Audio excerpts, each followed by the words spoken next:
এদেরকে দেখে মনে হচ্ছে বাড়িতে যেন বিড়াল ভোজন সম্মেলন চলছে। চারটে বিড়াল মাথা দুলিয়ে এমন মন দিয়ে খাচ্ছে যেন পৃথিবীতে আর কোনো কাজ নেই। তবে খাওয়ার থেকেও একটা বড় কাজ আছে, কি বলুন তো? কার বাটিতে বেশি মাছ পড়ছে সেটা নজর করা। একজন বলছে, ও মা, আমাকে একটু স্যুপ দাও, এত শুকনো খাওয়া যায় নাকি? আর একজন সঙ্গে সঙ্গে ঘাড় বাড়িয়ে, দেখি দেখি, ওকে বেশি দিলে নাকি, হিসাবটা মিলছে না কিন্তু। এদিকে কালো মিনি খেতে খেতে হঠাৎ মশা কামড়ে দিল।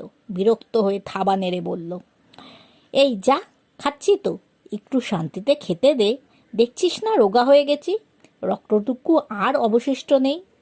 আর এক কোণে একজন মুখ চুন করে বসে আছে। আমাকে কেউ ডাকলো না, তোদের সঙ্গে খাবই না, মা আমাকে আলাদা করে দেবে, তখন কিন্তু আমার বাটিতে মুখ দিতে আসিস, মজা দেখাবো।